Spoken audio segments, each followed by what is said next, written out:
Olá, meus alunos! Olá, minhas alunas! Sejam muito bem-vindos! Eu sou o professor Jean e vou trabalhar com vocês a nossa norma operacional de controle disciplinar da Empresa Brasileira de Serviços Hospitalares. Durante a nossa aula, vamos abordar os pontos principais que poderão estar nas questões da sua prova. Então, vamos ao nosso quadro e eu peço a sua atenção. Primeiramente, vamos conhecer o objetivo da nossa norma operacional de controle disciplinar.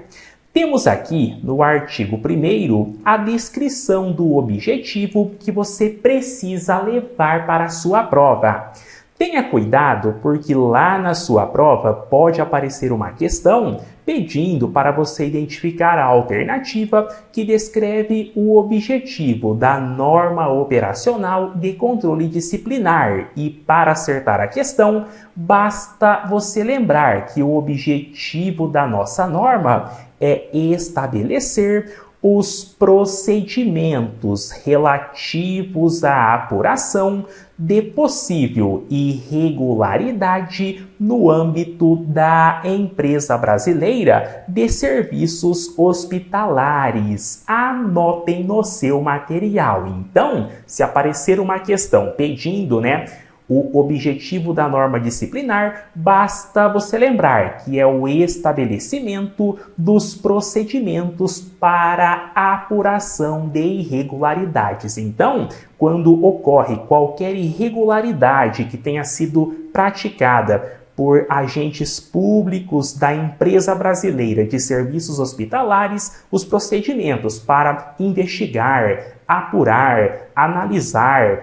com o objetivo de identificar responsáveis, identificar a materialidade, visando a punição, estarão aqui na nossa norma operacional de controle disciplinar. Inclusive, durante a nossa aula, vamos conhecer detalhes sobre investigação preliminar, sobre processo administrativo e diversos outros detalhes que você precisa ter conhecimento porque podem ser objetos de cobrança nas questões. Lembrando, pessoal, que aqui dentro da nossa norma, os procedimentos que são aqui estabelecidos serão usados para o tratamento, análise e investigação de fato irregular e eventual imputação da responsabilidade aplicada aos agentes públicos. Muito cuidado porque, pessoal, veja que as regras que nós iremos abordar aqui na nossa norma, elas visam a responsabilização do agente público que pratique eventual irregularidade na esfera administrativa ou disciplinar. Tenha cuidado porque as regras aqui da nossa norma referente à investigação e à avaliação de irregularidades não são da esfera criminal e não são da esfera civil, mas sim somente da administrativa disciplinar, certo? Então, se falar administrativo ou disciplinar, está correto. Vai ser de acordo aqui conforme o que nós iremos abordar no decorrer das nossas normas. Anotem aí no seu material. Prosseguindo com o nosso conteúdo, nós temos agora no artigo 2º da nossa norma detalhes a respeito da aplicação de cada uma das regras. Tenha cuidado porque lá na sua prova o examinador vai elaborar uma questão pedindo para você identificar quais itens ou qual alternativa descreve a quem são aplicadas as regras ou as disposições aqui da nossa norma operacional. E para acertar a questão, basta lembrar do artigo 2º. Veja que as nossas normas que nós estamos abordando aqui nesta aula são aplicáveis, primeiro, aos empregados públicos, seletistas contratados pela EBSER e também, aos funcionários empregados da EBSER que encontram-se cedidos, ou seja, emprestados a outros órgãos. Então, qualquer empregado público seletista que seja, contratado pela EBSER, mesmo que ele esteja cedido, emprestado para qualquer outro órgão público, vou aplicar aqui as nossas normas caso pratique alguma irregularidade, certo? Lembrando, pessoal, que este termo aqui, cedido, significa que o empregado está emprestado, certo? A EBSER pode emprestar empregados, funcionários para outros órgãos públicos? Pode sim, é o que nós chamamos de cedência. E se o empregado da EBSER está cedido para outro órgão, caso ele pratique alguma irregularidade, está sujeito, vai ser regido aqui pela nossa norma operacional, certo? Então, qualquer empregado público da EBSER, caso pratique irregularidade, vamos aplicar a nossa norma operacional.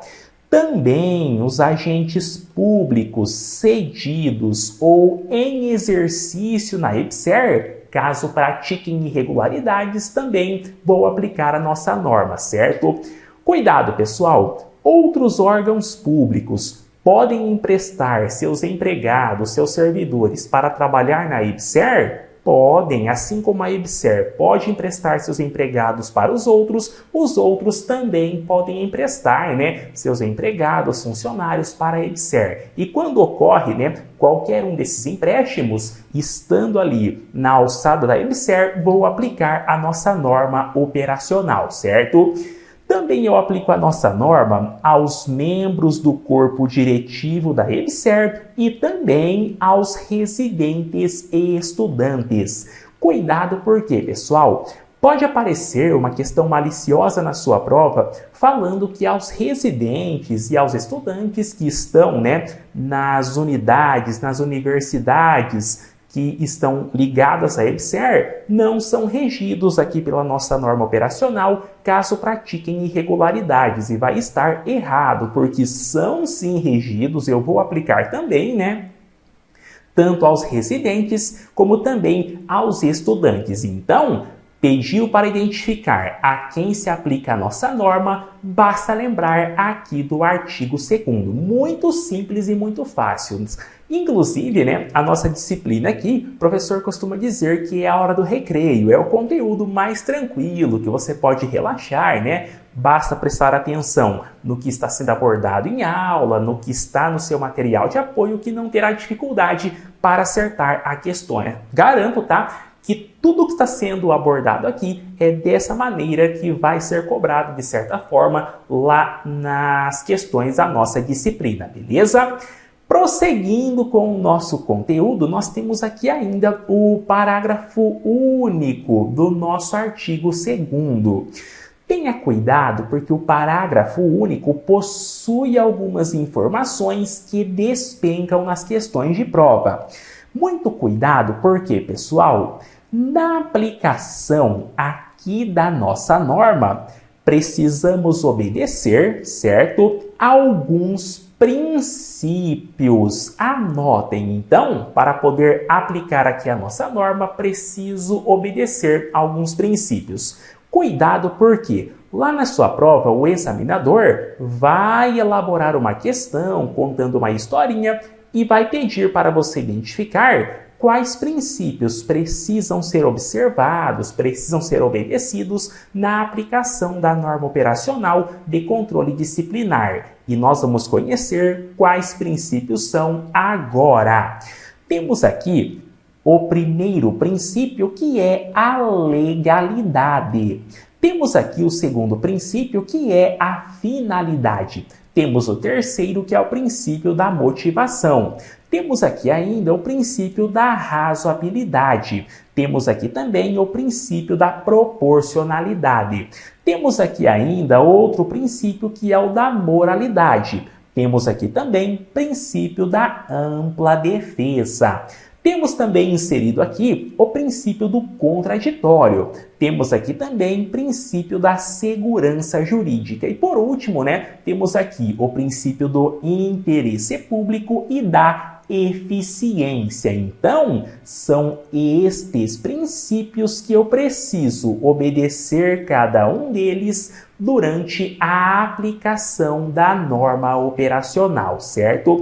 Fique tranquilo e tranquila, porque, pessoal, lá na sua prova, o examinador ele vai apenas testar se você sabe quais são os princípios que devem ser aplicados e não vai questionar assuntos específicos, né? Assuntos técnicos sobre cada um dos princípios. Então, sabendo, né, que cada um destes princípios precisam ser aplicados aqui durante o uso da nossa norma operacional, já está tranquilo, certo? Temos legalidade, finalidade, motivação, né? Vou até destacar aqui para você memorizar. Como disse, né? Legalidade, finalidade, motivação, razoabilidade, proporcionalidade, moralidade, ampla defesa, contraditório, segurança jurídica e também, né, interesse público e eficiência. São estes princípios que você precisa memorizar. Muito tranquilo, sem qualquer dificuldade.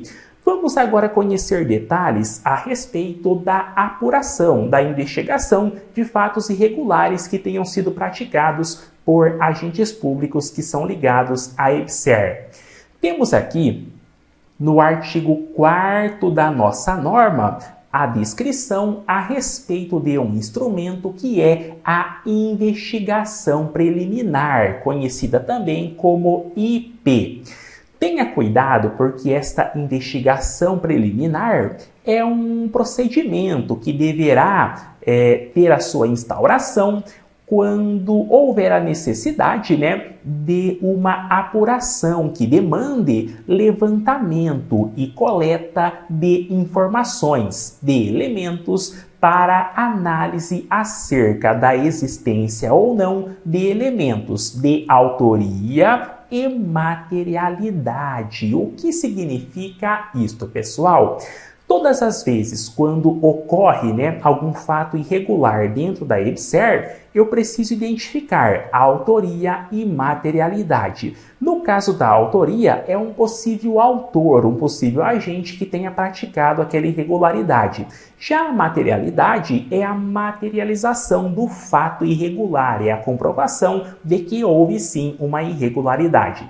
Quando alguma autoridade, né, da EBSER toma conhecimento de uma possível irregularidade e não tem muitas informações, preciso instaurar uma investigação preliminar, que é a famosa IP. Inclusive, esta investigação preliminar, ela serve para quê, pessoal? Ela serve para coletar, para buscar, para identificar elementos de informação, anotem, elementos de informação referentes à autoria, que é o possível autor, possível agente que praticou a irregularidade, e materialidade, que é, né, prova de que realmente houve uma irregularidade, houve algum ato ilícito dentro da EBSER, certo? Quando ocorre, né, esta identificação de autoria e materialidade, aí sim eu vou fazer a instauração, a abertura de um outro procedimento, que é o processo administrativo sancionador, conhecido como PAS. Então, primeiro, né, eu preciso buscar elementos de autoria e materialidade, e quando identifico autoria e materialidade lá na investigação preliminar, aí eu vou instaurar, fazer a abertura do processo administrativo sancionador, que é para aplicar punição, certo? Cuidado, pessoal, porque veja que a investigação preliminar, ela sempre vai ser instaurada, né, quando faltar elementos de autoria e materialidade. Já o processo administrativo sancionador é instaurado depois, após já ter nas mãos os elementos de autoria e materialidade. Detalhezinho para você não errar. Lembrando, tá, que todas as vezes que nós falarmos em instauração, em instaurar, significa abertura, tá? Então, quando faço a instauração de uma IP, investigação preliminar, ou a instauração de um PAS, que é o processo administrativo sancionador, significa que eu estou fazendo a abertura, certo? Anotem aí no seu material. Veja que são estas informações objeto de questões em prova. Prosseguindo com o nosso conteúdo, ainda tratando a respeito da investigação preliminar, nós temos aqui, né, a descrição de quais casos será cabível, será aplicável a abertura de uma investigação preliminar. Veja que a investigação preliminar, ela será o único procedimento cabível para a apuração da conduta de, primeiro, agentes públicos que originariamente são vinculados às universidades federais que estejam cedidos ou em exercício dentro da EBSER. Também, a investigação preliminar será o único procedimento cabível quando for para apurar a conduta dos residentes e estudantes. E também vai ser cabível, né, único procedimento cabível a investigação preliminar para apurar a conduta de ex-agentes públicos que tenham praticado, né, alguma irregularidade durante o exercício da função ou do cargo, quando estavam trabalhando. Então, você agora já sabe, né, em quais casos a investigação preliminar será o único procedimento cabível para apuração da conduta. Anotem no seu material. Artigo 5º pode aparecer em alguma questãozinha de prova e você não vai ter dificuldade, certo? Apenas descreveu, né, quando é que a investigação preliminar será o único procedimento cabível para apuração da conduta. Cuidado, pessoal! Investigação preliminar é um procedimento. Agora, o processo administrativo sancionador é outro procedimento. Lá na sua prova, o examinador que tenta derrubar você, ele vai tentar contar uma historinha para induzir você ao erro, acreditando que é o mesmo procedimento, porém, já está orientado. Não vai confundir lá na hora das questões da sua prova, certo? Prosseguindo com o nosso conteúdo ainda, né, na parte que trata da apuração de fato irregular, temos aqui também o artigo 6º. No artigo 6º, temos uma informação que fala que o processamento do fato irregular, nos casos, né, em que seja possível identificar na notícia de irregularidade todos os elementos da matriz de responsabilização, aí eu posso instaurar diretamente o PAS, que é o processo administrativo sancionador. O que significa isto, pessoal? Veja que o artigo 6º está falando assim, ó. Quando a autoridade tem ciência de alguma irregularidade e na ciência da irregularidade já está apresentando todos os elementos completos de autoria, de materialidade, já está tudo completinho, aí eu não preciso nem instaurar a investigação preliminar, eu já posso ir direto para a instauração do processo administrativo sancionador. Então, se houve, por exemplo, uma denúncia, uma comunicação, uma representação, né, da irregularidade, já apontou o nome do possível autor, apresentou ali provas da materialidade, tudo direitinho, já vai ganhar tempo. Nem preciso fazer a investigação preliminar, já posso ir direto, né, para a instauração do PAS, que é o processo administrativo sancionador. Poderá ser instaurado diretamente. É isto que você tem que extrair do caput do artigo 6º. Inclusive, o parágrafo único aqui do artigo 6º traz um outro detalhe em que fala, e merece atenção, que a investigação preliminar, ela não pode ser dispensada lá nos casos que nós listamos agora há pouco, né, lá no artigo 5º aqui da nossa norma. Então, quando for, né, qualquer um dos casos lá do artigo 5º, vou até voltar lá para vocês verem os casos, né, que nós pontuamos aqui no artigo 5º, nestes casos em específico, aí eu não posso não posso, certo, dispensar a investigação preliminar. Então, se for aqueles casos lá do artigo 5º, aí eu não posso dispensar a investigação preliminar. Aí eu preciso fazer a abertura. Agora, se não for casos lá do artigo 5º e eu já tenho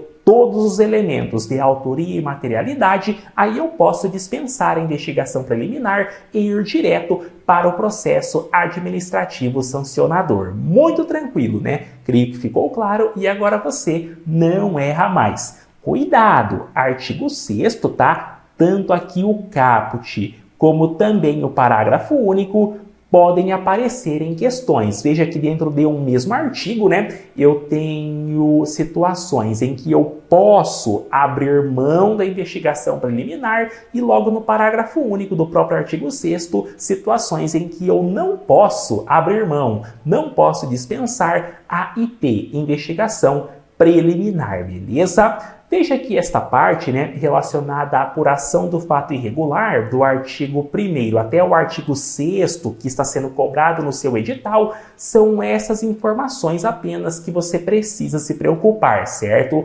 professor separou, né, somente aquilo que vai ser cobrado em prova para não ficar um conteúdo extenso, conteúdo maçante e você estudando coisa desnecessária. Inclusive, dentro da nossa norma, muitas informações não têm chance de cobrança nas questões. Então, o professor extraiu, analisou a banca, o edital, todo o conteúdo e trouxe aqui conteúdo sob medida. Vamos estudar, né, com a otimização do seu tempo. Afinal, tem edital extenso e o nosso objetivo é a sua aprovação, certo? Vamos agora iniciar a parte que trata do procedimento investigativo e de outras informações no período que vai do artigo 28 até o artigo 45 da nossa norma, certo? Temos aqui no artigo 28 da nossa norma informações essenciais a respeito da investigação preliminar, a famosa IP. Tenha cuidado porque a investigação preliminar constitui um procedimento administrativo. Muito cuidado porque, pessoal, lá na sua prova pode aparecer uma questão falando que a investigação preliminar é um procedimento judicial e está errado, é um procedimento administrativo. Outra informação essencial é que a investigação preliminar é um procedimento que possui caráter preparatório, informal e de acesso restrito. Tenha atenção porque, pessoal, pode aparecer uma questão pedindo para você identificar as características da investigação preliminar. Se pedir tanto as características ou o caráter da investigação preliminar, para acertar a questão, basta lembrar que é um procedimento preparatório, certo? Preparatório. É um procedimento também informal e também é de acesso restrito, não é de acesso público, e sim de acesso restrito. E não esqueça, né, que é um procedimento apenas administrativo e não judicial. Veja que se souber essas informações, já acerta questões, né, que eventualmente venham a ser cobradas do artigo 28. Mais uma vez, nós temos aqui o objetivo da investigação preliminar. E veja que o objetivo, mais uma vez eu falo a você, é a coleta de elementos de informação para análise acerca da existência ou não dos elementos de autoria, que é quando eu preciso identificar o autor, e materialidade, que é quando eu preciso buscar provas, elementos, né, de que houve a irregularidade. E lembrando, né, que esta autoria e materialidade são buscados para quê, pessoal? Para instauração do PAS, processo administrativo sancionador, certo? Então, Artigo 28 é aquele artigo pontual que vai cair na questão a respeito da investigação preliminar. Então, você já sabe o objetivo da investigação preliminar, já sabe o caráter e as características e já sabe também, né, que é um procedimento administrativo. E anteriormente nós já estudamos, né, quando é que eu posso dispensar e quando é que eu não posso dispensar a investigação preliminar, beleza? Tudo tranquilo, tudo muito fácil. No parágrafo único do nosso artigo 28, nós temos uma outra informação que fala, né, que da investigação preliminar não poderá resultar aplicação de sanção ou punição, certo? Decorem esta informação. Cuidado por quê, pessoal? Muita gente erra a questão porque acredita que na investigação preliminar eu posso aplicar sanção ou punição e está errado. Na investigação preliminar eu não posso aplicar punição ou sanção. É apenas um procedimento para investigar, certo? Então, não posso aplicar sanção ou punição na investigação preliminar. Se quiser aplicar sanção ou punição, tiver autoria e materialidade, é somente no processo administrativo sancionador. Anotem no seu material. Inclusive, tem outra informação perigosa aqui no parágrafo único em que fala, né, que na investigação preliminar é dispensável a observância aos princípios do contraditório e também da ampla defesa. Então, se aparecer uma questão falando, né, que obrigatoriamente eu tenho que obedecer contraditório e ampla defesa na investigação preliminar, na IP, tá errado, porque contraditório e ampla defesa são princípios dispensáveis aqui na investigação preliminar. Anotem no seu material. Então, aqui na investigação preliminar, posso dispensar, tenho a exceção e posso dispensar os princípios do contraditório e da ampla defesa. Veja que do artigo 28, se o examinador quiser, pode extrair de 2 a 3 questões. É muita coisa, né? Muitas características a respeito da investigação preliminar, certo? Prosseguindo com o nosso conteúdo, também separei aqui para a nossa aula o artigo 29.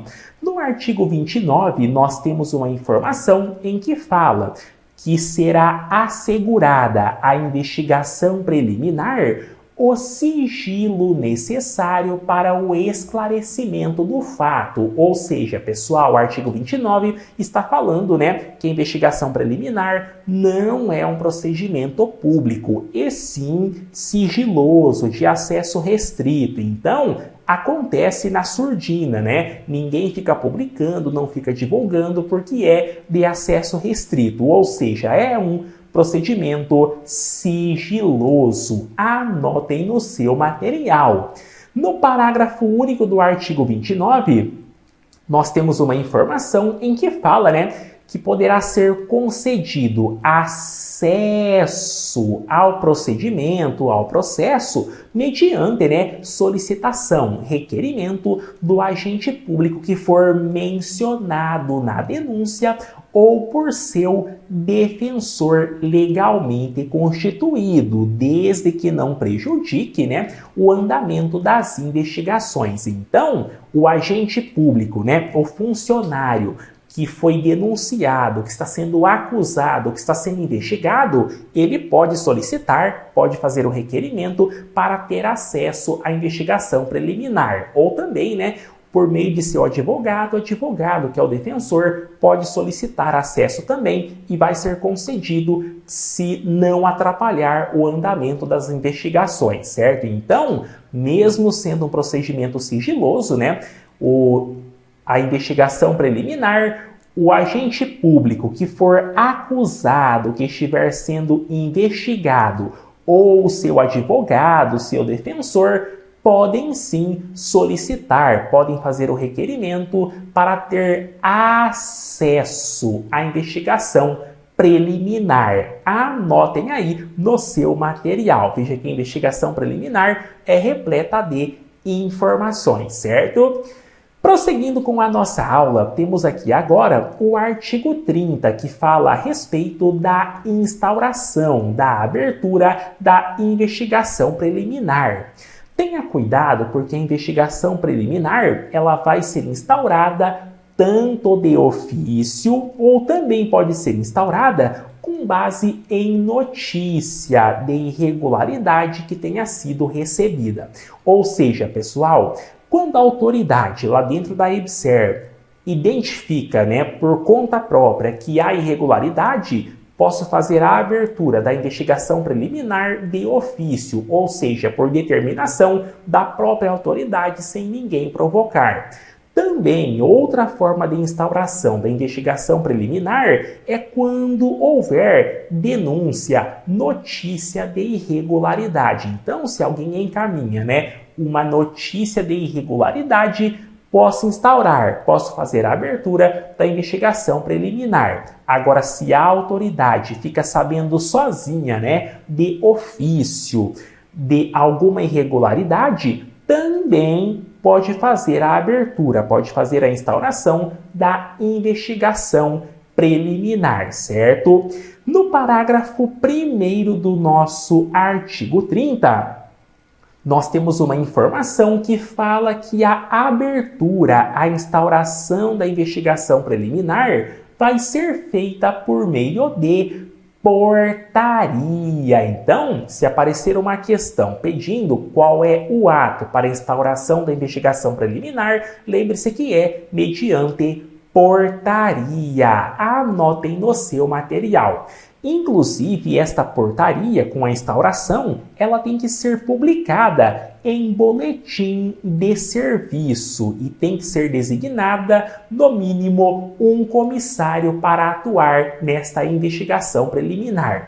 Cuidado, pessoal, porque, veja que anteriormente o professor falou, que a investigação preliminar tem acesso restrito e sigiloso. Porém, a portaria de instauração, ela é publicada, tá? Portaria de instauração, ela é publicada. Veja que a portaria não tem nada a ver com o conteúdo da investigação preliminar. A portaria apenas publica o número e fala que aquele número está aberto. Só isso, tá? Agora o conteúdo, as provas, elementos, acusado, aí sim tem acesso restrito, acesso sigiloso, certo? Então cuidado para não confundir. Veja que a portaria, que é apenas o número de abertura, vai ser publicado, no boletim de serviço. Agora o conteúdo, informações, elementos, provas, filmagens, documentos, é tudo de acesso restrito e sigiloso. Cuidado, veja que às vezes, algum detalhe pode gerar uma confusão na prova, mas quando o professor observa que tem qualquer chance de divergência nas questões, já vou expor a você, porque meu compromisso é receber muito em breve o seu feedback falando que foi aprovado ou aprovada, certo? Voltando aqui ao nosso conteúdo, Parágrafo 1º, tranquilo a respeito da instauração, da abertura da investigação preliminar. Já no parágrafo 2º do artigo 30, temos uma outra informação em que fala, sobre o prazo para a conclusão da investigação preliminar. Tenha cuidado, porque a investigação preliminar, ela tem que ser concluída no prazo de 60 dias. Anotem este prazo. Então, apareceu questão pedindo prazo para a conclusão dos trabalhos da investigação preliminar. Lembre-se que é 60 dias. Lembrando que esses 60 dias começam a contar a partir da data da instauração, quando é publicada a portaria de instauração. Tenha cuidado porque, pessoal, veja que o prazo originário é de 60 dias, a partir da instauração. Porém, eu posso ter prorrogação do prazo por igual período, quando houver justificativa do comissário que vai ser avaliada pela autoridade instauradora. Então, prazo originário é de 60 dias, porém, quando houver justificativa por um fato de difícil elucidação, posso prorrogar por mais 60 dias, ou seja, prorrogar, por igual período. Anotem aí no seu material. Então, prazo originário 60 dias, podendo ser prorrogado por igual período, ou seja, mais 60 dias quando houver justificativa, certo? Anotem. Geralmente na sua prova, o examinador fala que o prazo para a conclusão da investigação preliminar é 60 dias improrrogáveis. E está errado porque você já sabe, que pode sim ser prorrogada, certo? Anotem aí no seu material. Dentro do artigo 30, nós temos ainda o parágrafo 3º e o parágrafo 4º. No parágrafo 3º, fala que a designação do agente público para atuar como comissário, como responsável da investigação preliminar, é um encargo obrigatório e irrecusável, que depende, de prévia autorização da chefia imediata. Então, o funcionário, comissário, quando for designado para trabalhar, para cuidar da investigação preliminar, quando ela é instaurada, ele tem que atender à solicitação. Por quê? Porque é de caráter obrigatório e irrecusável por parte do funcionário, por parte do comissário, certo? Então, anotem aí este detalhe. Inclusive, independe de prévia autorização da chefia imediata. Houve a designação, não tem para onde correr. Vai ter que assumir e atuar, trabalhar na investigação preliminar. Inclusive, no parágrafo 4º do nosso artigo, fala que a omissão ou cumprimento indevido e irregular do encargo durante o trabalho da investigação preliminar vai sujeitar o comissário à apuração de responsabilidade. Ou seja, se o comissário, é designado e ele recusa, nega trabalhar, ou ele trabalha de forma incorreta, de forma irregular, pode gerar responsabilização, poderá ser punido ou punida, certo? Anotem aí no seu material. Veja que a parte da investigação preliminar nós finalizamos, certo? Fechamos, aqui no assunto que trata do artigo 30. São as informações suficientes para acertar questões em prova. Vamos agora avançar um pouco mais no conteúdo. Vamos conhecer agora detalhes a respeito de um procedimento administrativo que é o famoso TAC, Termo de Ajustamento de Conduta. Temos aqui no artigo 37 da nossa norma diversas informações a respeito da aplicação do termo de ajustamento de conduta, o famoso TAC. Tenha cuidado, pessoal, porque veja que o TAC é um procedimento que também não serve para aplicar punição. Então, se falar em alguma questão que o TAC serve para punir, errado. No TAC não tem aplicação de punição. Veja que o TAC também é um procedimento administrativo que é voltado, que é destinado à resolução consensual de conflitos que são relativos, à infração disciplinar de natureza leve, anotem, de natureza leve, e que seja punível apenas com advertência. Anotem no seu material.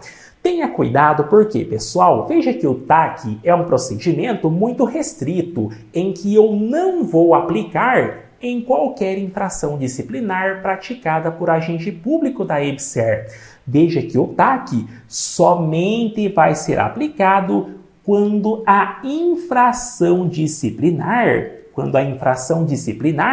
for primeiro de natureza leve e for punível apenas com a pena de advertência. Veja que se não for leve, não cabe TAC. Tem que ser obrigatoriamente uma infração leve e obrigatoriamente tem que ser punida somente com a pena de advertência, porque se é uma infração punível com outra penalidade mais grave, não posso também aplicar o TAC. Anotem aí.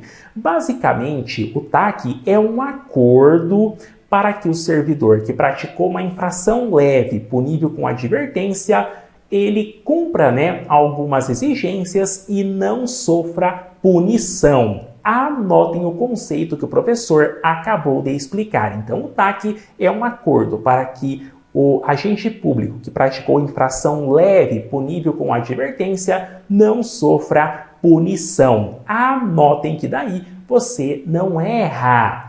Temos aqui agora a descrição, de quando é que eu posso propor um TAC ao agente público investigado. Veja que o TAC é bem restrito, precisa cumprir, uma série de requisitos. Temos aqui o primeiro requisito em que é exigido para poder propor o TAC ao investigado, que é a de que o agente público não tenha em sua ficha registro vigente de penalidade disciplinar em seus assentamentos funcionais. Então, servidor tem que ser ficha limpa, não pode, ter histórico com registro de outras punições, porque se tem histórico com registro de outras punições, já vai por água abaixo o TAC. Eu não posso propor, não posso aplicar. Outro requisito exigido é a de não ter firmado outro TAC nos últimos 2 anos, contados desde a publicação do instrumento. Então, nos últimos 2 anos, não pode ter firmado outro TAC. Se firmou outro TAC nos últimos 2 anos, eu não posso, dentro desses 2 anos, firmar um segundo, porque vai barrar. Anotem aí este requisito também. Outro requisito que também é exigido para poder firmar o TAC é de que o agente público que praticou a infração tenha ressarcido ou tenha se comprometido em ressarcir aos cofres da EBSER eventual dano que tenha causado à administração pública. Então, só posso propor o TAC, se o agente público praticou algo irregular, causou danos, prejuízos financeiros e já ressarciu ou tem assinado o termo de compromisso de que vai ressarcir. Então, estes 3 requisitos que nós pontuamos aqui precisam obrigatoriamente também ser atendidos para poder fazer a propositura do TAC. Se não atender estes requisitos que nós pontuamos aqui no artigo 37, não tem chance de propor o TAC. Aí vai seguir outro procedimento punitivo normalmente, certo? Anotem, pessoal, sobre o TAC, grande possibilidade de aparecer uma questãozinha lá na sua prova. Dentro do artigo 37, nós temos no parágrafo único uma outra informação que também o professor observa possibilidade de questão. No parágrafo único do nosso artigo, nós temos uma informação em que fala, que o eventual ressarcimento ou compromisso de ressarcimento de algum dano, prejuízo que o agente público tenha causado à administração pública da EBSER deverá ser comunicado à divisão de gestão de pessoas, divisão de gestão de pessoas, quando o agente infrator ele for de algum hospital universitário federal. Agora, quando o agente público ele for lotado na administração geral da EBSER, aí a comunicação será para a Diretoria de Gestão de Pessoas, a DGP. Então, se o agente público ele sofreu, praticou algum dano e ele trabalha em um hospital universitário federal, ele tem que comunicar o ressarcimento do dano ou a intenção de ressarcir para a divisão de gestão de pessoas. Anotem. Agora, se o agente público ele trabalha lá na administração central da EBSER, aí a comunicação de ressarcimento ou de compromisso, interesse em ressarcir, é feito à diretoria de gestão de pessoas. Cuidado, aqui é prato cheio para o examinador colocar uma questão na prova e derrubar muitos concurseiros, porque é um detalhe que muita gente não se atenta, certo? É muita diferença dentro de um pequeno texto. Prosseguindo com o nosso conteúdo ainda, né? Tratando sobre o TAC, nós temos o artigo 38, em que fala, né, que por meio do TAC, o termo de ajustamento de conduta, o agente público interessado, ele se compromete, ele assume um compromisso a ajustar sua conduta e observar os deveres e proibições que são previstos na legislação vigente. Então, artigo 38 está falando que o professor já disse a você, né? É um acordo, é um compromisso em que o servidor, ele assume a atender, a cumprir todos os seus deveres e proibições para não sofrer punição. Ele se compromete em ajustar, em corrigir a sua conduta. Então, se o servidor atendeu todos os requisitos lá do artigo 37, praticou uma infração que é levinha, praticou uma infração que é punível somente com advertência, para não sofrer, né, a punição, ficar com o nome sujo, firma um TAC, né? E o TAC, ele está assinando o acordo de ajustar sua conduta, cumprir seus deveres, atender, né, se atentar às proibições para não sofrer punição novamente, certo? É esta a finalidade do TAC. Anotem aí no seu material. Tem chance de questão, tá? O conceito aqui do artigo 38 que nós acabamos de trabalhar. Prosseguindo com o conteúdo, temos aqui agora o artigo 39, que também traz informações a respeito do TAC.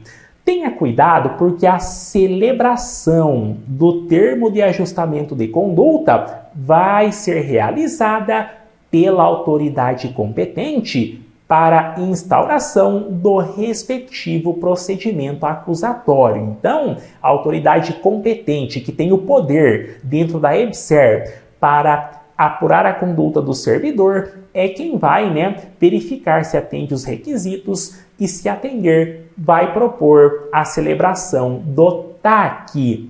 No parágrafo único do nosso artigo 39, fala que o empregado público da EBSER, ele poderá ser acompanhado de procurador devidamente constituído durante a celebração do TAC. Veja que este procurador é o advogado, é seu representante, certo? Então, pode nomear, designar um advogado, né, o servidor, o agente público que está sendo acusado, que está sendo ali proposto o TAC para ele, para acompanhá-lo lá na celebração, pode sim, tranquilamente. E lembrando, tá, que o TAC, ele não exige que seja feita uma defesa. Por quê? Porque ele é um procedimento que não aplica punição. Então, você não tem necessidade, né, de apresentar uma defesa no TAC. Basta apenas afirmar, comprovar que atende os requisitos lá do artigo 37 e daí, né, vai ser proposto o TAC ao agente público que tenha praticado uma infração leve punível com advertência, certo? Cuidado por quê, pessoal? Aqui no artigo 39, no parágrafo único, o examinador pode elaborar uma questão falando que na celebração do TAC, né, na celebração do TAC, não poderá haver a indicação de defensor ou procurador para acompanhar o empregado. E está errado, porque está muito claro aqui, né, que poderá sim, mesmo não exigindo defesa, poderá sim o empregado que está celebrando o TAC designar, né, um procurador, um advogado para acompanhar, né, os termos, orientar tudo certinho a respeito do cumprimento do que foi estabelecido no TAC. Anotem aí no seu material. Sobre o TAC, encerramos o assunto. São as informações essenciais que realmente tem chance de questões. Como eu já disse, aqui a gente estuda sob medida. A professora analisa, detalha e traz aqui a você somente aquilo que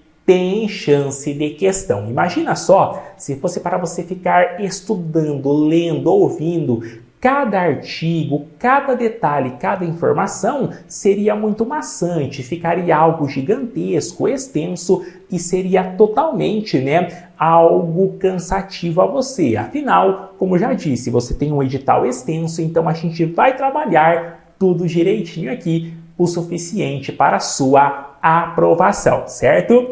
Vamos agora conhecer detalhes sobre um outro procedimento que é o processo administrativo sancionador, o chamado PAS. Temos aqui no artigo 44 da nossa norma informações a respeito do PAS, processo administrativo sancionador.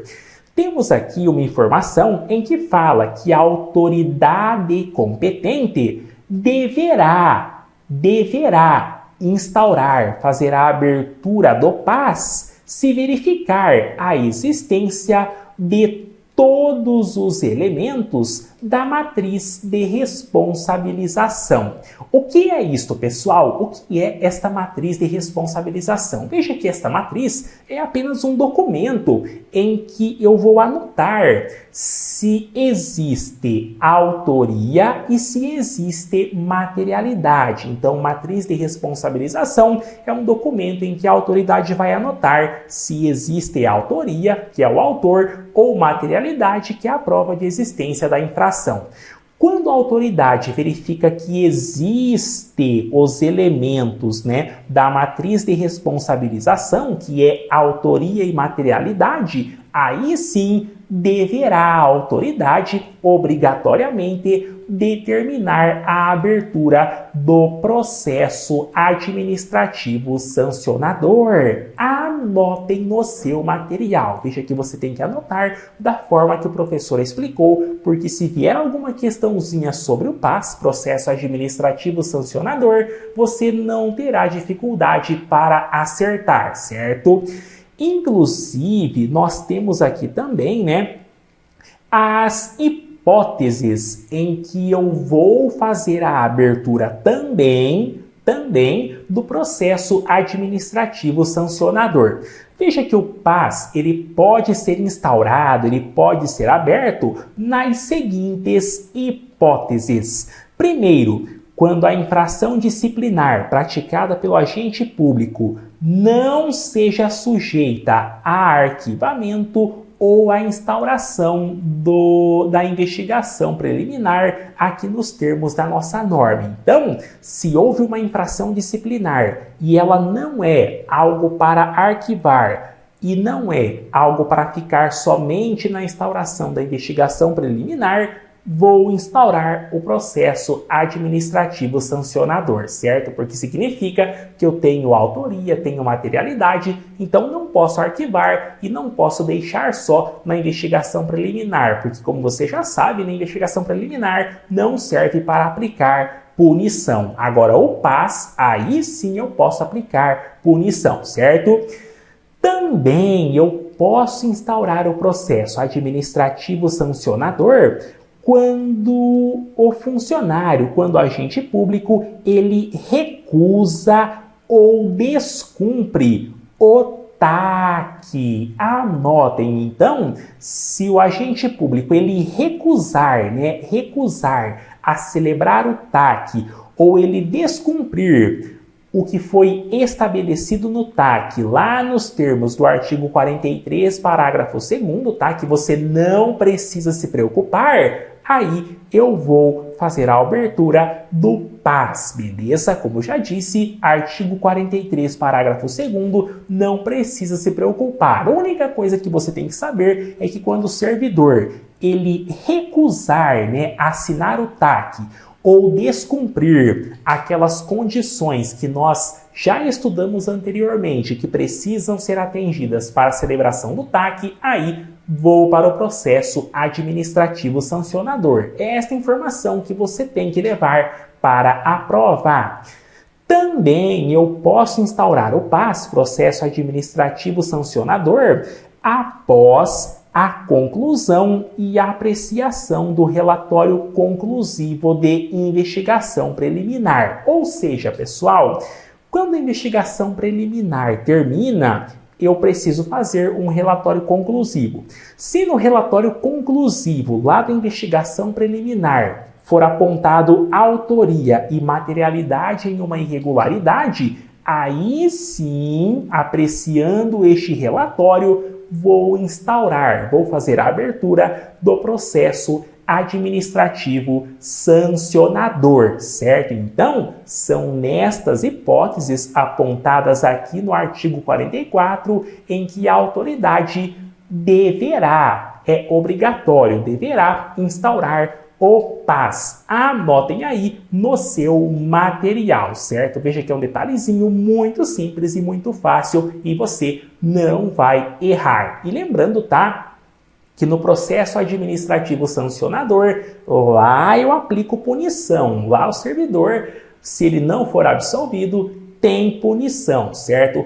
Pode ser absolvido? Pode, porque lá no PAS, o servidor, né, o agente público, ele tem que apresentar defesa. Lá eu tenho ampla defesa, tenho contraditório, né, que ele pode contradizer tudo aquilo que está sendo imputado, pode usar todos os meios legais para se defender, que é o que nós chamamos de ampla defesa, e se comprovar a inocência, comprovar que está sendo injustiçado, pode ser absolvido, é arquivado e não sofre punição. Agora, se lá no processo administrativo sancionador comprova autoria, comprova materialidade, tem prova, né, e não tem como defender o acusado, aí vai sofrer punição, certo? Aqui um conceito geral para você entender como que funciona o PAS. Vamos conhecer agora quais são as fases do PAS, as fases do processo administrativo sancionador. Temos aqui que dentro do processo administrativo sancionador, nós temos as seguintes fases. Temos aqui a primeira, que é a instauração, ou seja, a abertura. Temos aqui também a fase de instalação. Esta fase de instalação, né, é quando a comissão é montada, ela é designada para iniciar o processo.